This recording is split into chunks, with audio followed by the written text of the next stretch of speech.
Right, I have been on YouTube for literally 6 years, made thousands of videos, 30 channels. I don't think I've ever done a reaction video. So I decided that today would be the day. I have turned to the dark side. I am going to be a content thief. Not a content thief. This video is going to be like 40 minutes long, which this video is going to be anywhere from, I'd think, 40 to 60 minutes long, most likely. And if you can see the video down there was 20 minutes. So let's get on with it. Hi, I'm Griffin Johnson, the armchair historian. During the final months of the First World War, a series of Allied offensives finally broke the bloody stalemate on the Western Front. Right. Let me give you some context here, okay? So he neglects to give any context, and that's not a bad thing. I think it's relevant, but I will. So, right before the end of World War One, we're in like 1917 here. Germany has not got a lot of time left, okay? America is about to join the First World War, and when America joins the First World War, its troops are going to arrive to support the French, the British, the Belgians, the Portuguese, everybody else is on the Western Front, and then the combined Allied coalition is going to easily defeat the Germans. Germany's only hope is if it can defeat Russia, bring its troops round to the Western Front in time, and defeat Britain and France, conquer Paris before the Americans arrive, okay? So they defeat Russia, bring their troops round, launch the attack, okay? But America arrives just in time.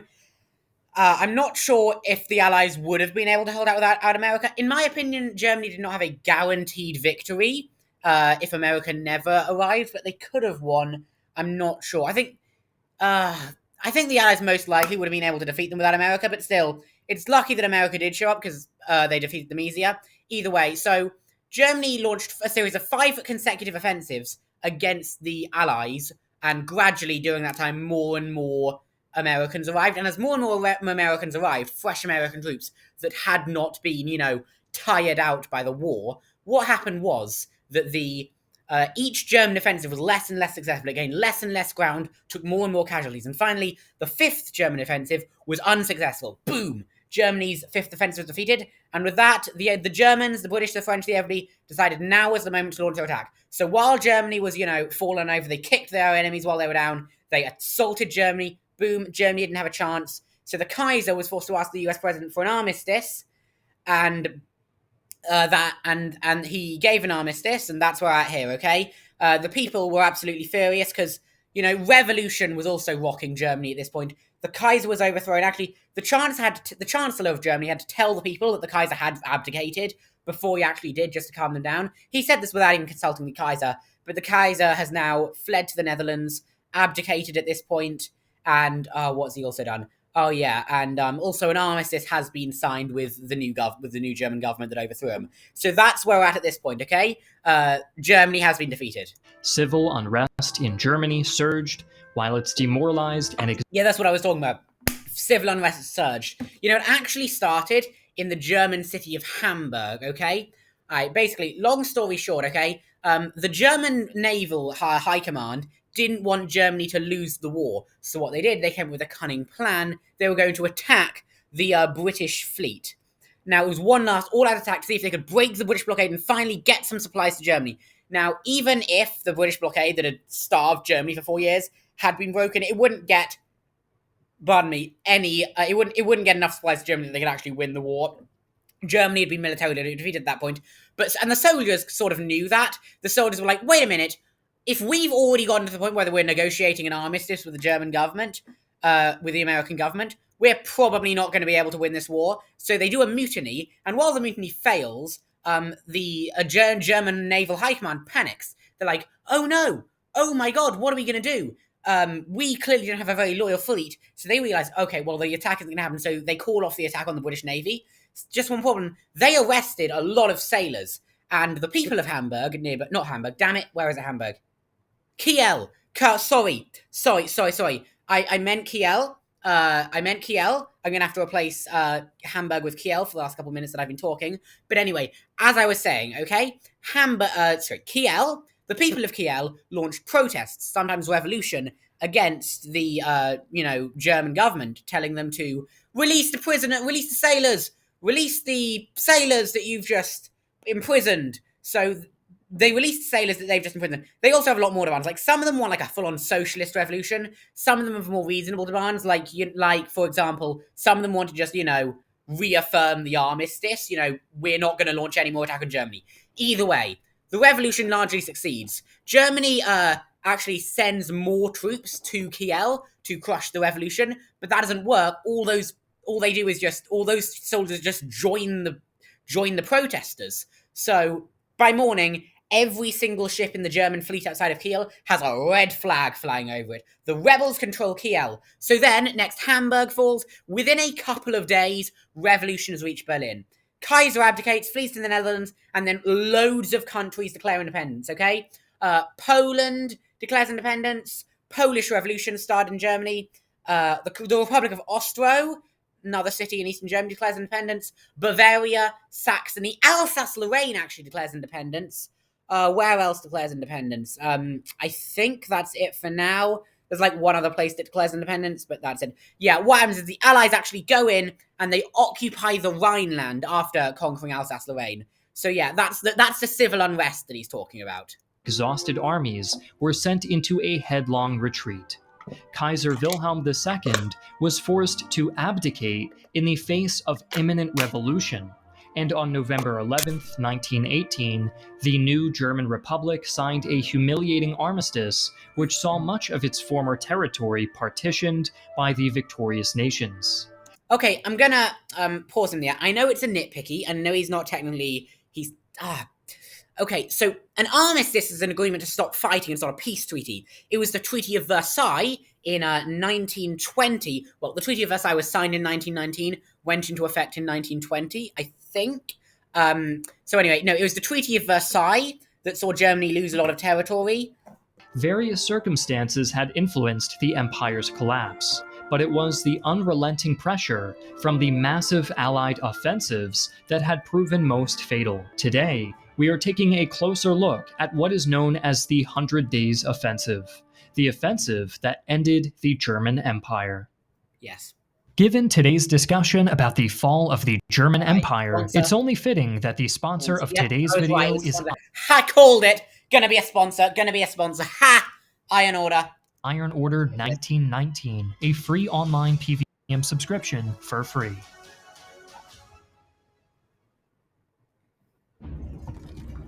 The year 1918 started... Did that actually happen? Because I don't... Did the Allies bomb Germany in World War I? I don't think the Allies bombed Germany in World War I. I think he's just put that animation there to do a visual representation of the German officers hiding. I'm not sure if the Allies bombed Germany during World War I. Like, they definitely took control of the skies. They definitely strafed their positions, but I don't think they bombed Germany. Did the Allies bomb... Because obviously they bombed a lot in World War II. They had, like, Dresden and places. But Dresden and Hamburg, of course, and it was Hamburg that time. Was Hamburg. But, of course, that was World War II. Did the Allies bomb Germany in World War I? Let's see.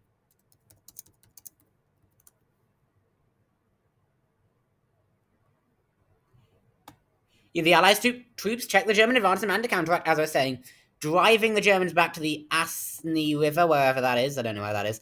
The defeat meant plus a quick victory in France. Right. Yeah. Did the Allies bomb Germany in World War I? Strategic bombing during World War I, that'll be it. Okay. Wikipedia. Let's see. Control F. Germany.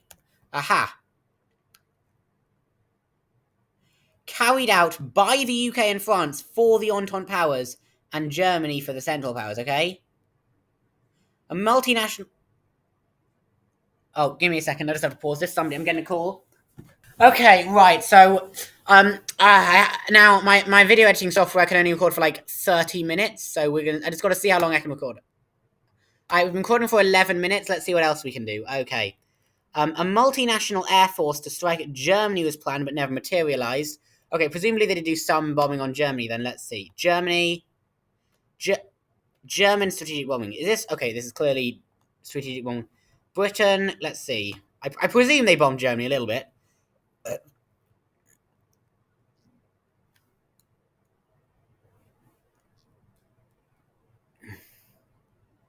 Okay. Okay, so they did bomb Germany a little bit. Sorry about that. With a series of political earthquakes in Germany. The United States had entered the war 1 year prior on the side of the Allies, and a German defeat seemed inevitable. It was. On the home front, thousands of... I just want to say, Germany knew that if they lost this war... God, sorry. War-weary, starving German citizens took to the streets to protest the once glorious conflict that now seemed little more than a meat grinder supplied by the nation. It always was a meat grinder. Like, no one was ever going to live. Like, no country in defining the war was ever going to come out anything less than awfully damaged. It was insane. Except for, like, America and Japan. America and Japan were fine because they, did very little fighting compared to everyone else. Youth. But right when all seemed lost, miraculous news arrived from the Eastern Front, the nascent Soviet Union. Why is the Hulk there? If there's a reference, then please let me know. Maybe it was because, like, I don't know, the Hulk saved. Maybe I put that in there for fun. Maybe I'll check the comments later. It'll probably have had signed a peace treaty with Germany. Oh, yeah, no. This is what I was talking about, right? The Soviet Union has signed a peace treaty with Germany, and that allows the Germans to bring all their troops to the west and have one last-ditch offensive to defeat the French. Officially ending its participation in the war. The commander of the German army, General Erich Ludendorff, suddenly sensed an opportunity to end the war before morale broke down and American troops in Europe could arrive in force. Okay. Having freed up his forces on the Eastern Front, he quickly seized the opportunity. See, this shows just how many countries Germany was fighting. Germany was fighting troops from India, Australia, New Zealand, Canada, France, Britain, Portugal, Belgium, I think even Thailand joined in 1918. Some Russian forces and Italian forces were actually sent over to the Western Front to help fight there at one point. And now America's joining in. And America hasn't actually been damaged by 4 years of war yet, meaning if America joins, that's game over. Even if America doesn't have that many forces, the forces that they do have are going to just, like, punch a massive hole in the German line. To prepare a massive spring offensive against the Western Allies. Well, it's not one offensive. There was, like, 5 different ones. And I think the first one was to try split the French and British armies in half so they can't coordinate. The next one was at the Somme River. It wasn't the Battle of the Somme. It was a different one. To try take the rest of Belgium and... Oh, what were they going to do? They tried to take the rest of Belgium and some channel ports to try and bypass the British blockade. Obviously, they weren't going to bypass the British blockade. The British would just relocate their blockade to somewhere else, but yeah. The plan for Operation Michael was to... And then they had 3, 4, and 5 more offensives. Deliver a knockout blow to the British Expeditionary Force in the Somme-Arras sector, driving the Tommies back to the English Channel. Of course, they had to defeat the British army, because the French army, okay, was way too large to defeat. But if they could wipe out the British army, then the British army was, smaller, easier to defeat, and so they were going to wipe the British army off the map, and then France wouldn't have enough forces left. Now, obviously, because Britain was effectively defending Belgium at this point, the defeat of the British army effectively means the defense of the Belgian army, and would you believe it, sorry, I'm picking my nose too much, and would you believe it, the defeat of the British army means that all their colonies' army, the armies from India and Australia and places like that, the Anzacs and the Canadians, and the South Africans especially, they won't be they won't be here as well. Ludendorff assured the German people that final victory was now, once again, finally imminent. And that's the problem. You see, when the Germans, were finally defeated, it came as so much of a shock to people, because Germany had been saying, yeah, we're winning. The German people were so convinced that victory was literally just, like, within reach, that it sort of made the Treaty of Versailles and their inevitable defeat a lot more, it hurt a lot more, On March 21st, an elite vanguard of specially trained German stormtroopers advanced across no man's land and found themselves aided by a thick layer of fog as they infiltrated deep into the British lines. The stunned British were put on the back foot as German morale soared, but the offensive gradually petered out in the face of logistical issues, tactical mistakes, and the timely arrival of French reinforcements.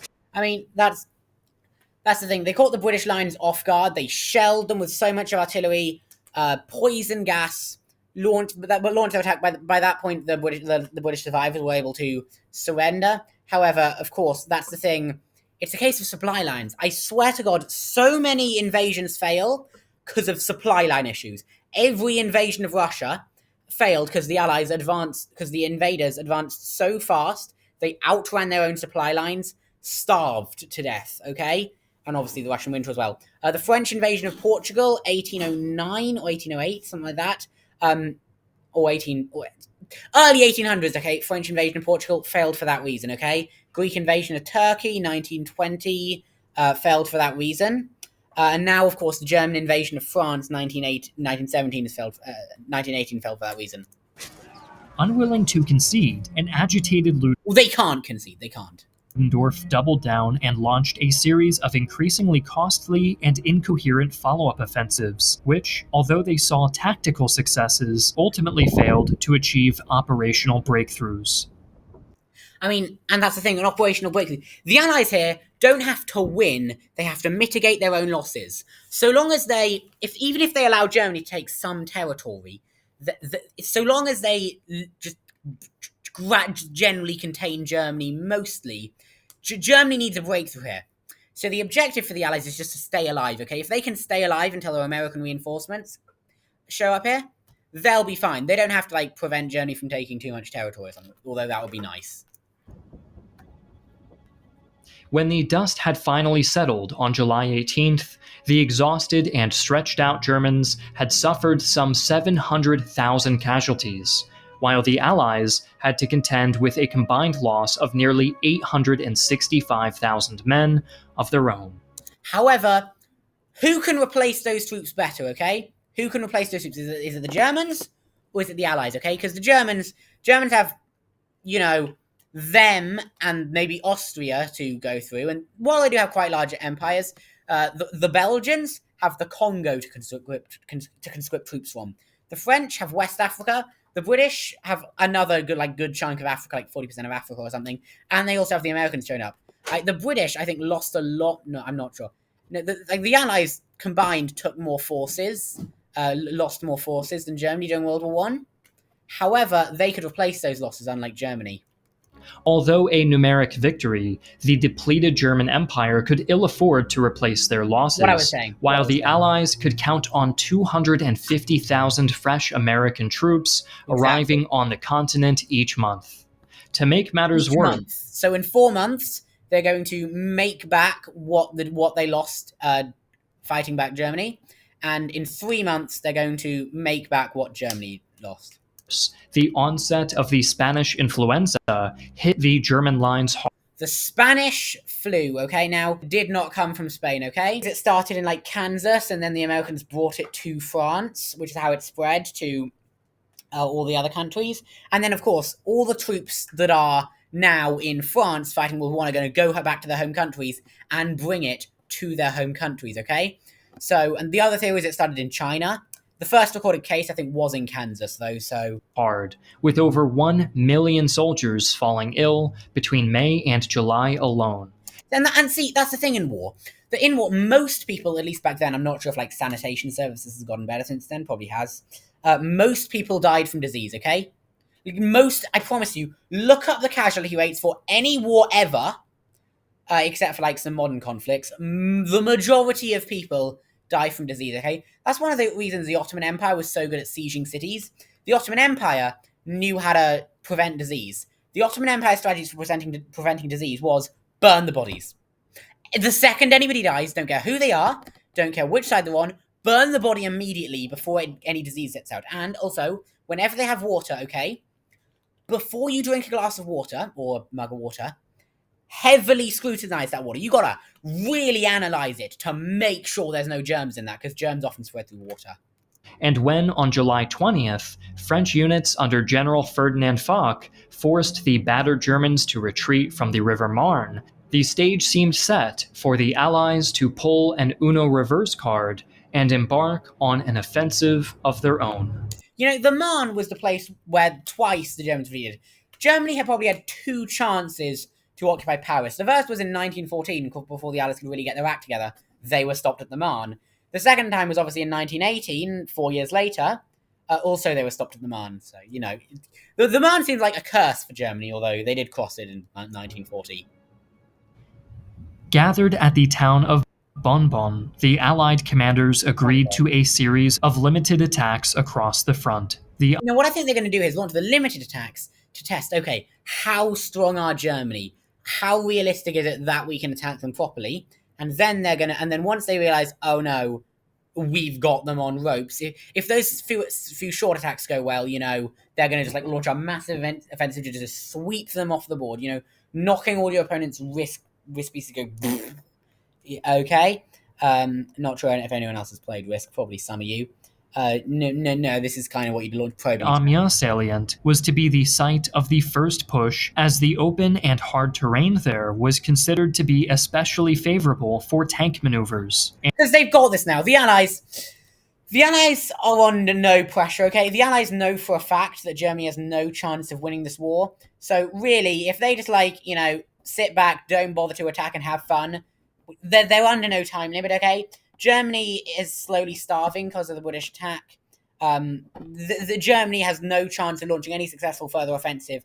Obviously, you saw each offensive, okay, was less successful, took less territory, took more casualties, okay? So obviously that eventually meant that the last German offensive was completely unsuccessful. The Allies held the line on that one. So, Germany's lost, And the German forces in the area were considered to be only lightly entrenched and suffering from poor morale. The veteran Canadian... how do they know that they're suffering from poor morale? You don't go into the enemy trying to say, "Hi, how are you? Feeling happy today?" No, I don't know how they know that the Allies are suffering from poor morale, but apparently the Germans are suffering from poor morale. But apparently they do. I've got 10 minutes left, okay? Canadian and Australian Corps were tapped to shoulder the main weight 4 minutes left. I got 4 minutes left of the offensive. To record. In contrast to their German opponents, they were well rested, highly motivated, and equipped with some 500 tanks, including the new Mark V. Now, fun fact about tanks back then, by the way, that's more tanks than I thought existed, okay? The first ever kind of tank was the Mark I tank. Only 150 of these were ever built. So the fact that just this one unit has 500 tanks means tank production has gone up rapidly. It shows just the usefulness of tanks. Tanks have saved lives, but they've also killed a lot of lives.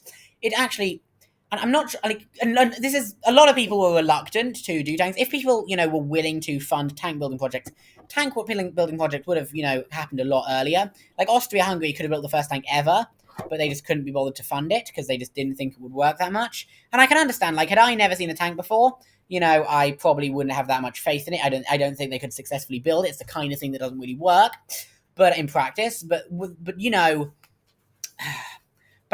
would have given it a go at least. I hope I'm the kind of person who would give it a go.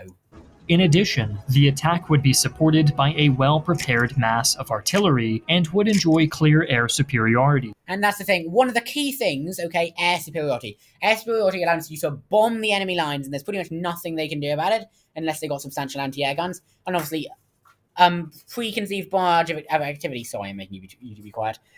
Preconceived barrage of artillery. Well, that's what you do in pretty much every attack. I'm not sure why he has to specify that. Literally every attack in World War I, an artillery attack came before it. Now, the problem is, you've got to launch the infantry attack right after the artillery attack, okay? Because here's the thing. During the Gallipoli campaign, as the British were attacking the Ottoman Empire, okay? They launched the artillery barrage, but the artillery barrage stopped 7 minutes too early. And there's a problem with that. See, the problem with that... What was I going to say? The problem with that is that those 7 minutes were the crucial minutes that allowed the Ottoman Empire to emerge from their bunkers and set their machine guns up, okay? And they gunned down. But had the barrage stopped on time and the British had launched their attack immediately after the barrage had stopped, the Allies, the Ottomans wouldn't have had much time to set the machine guns up, and the attack might have done better or succeeded. To maintain the element of surprise, the appearance was given that the Canadians would strike in Flanders instead. As a result, German intelligence had little notion of what was to come. That's ingenious, okay? Allow the enemy to send their reinforcements to another place so that leaves it easy to attack another place. What I was saying was Napoleon has a slightly different version of that strategy.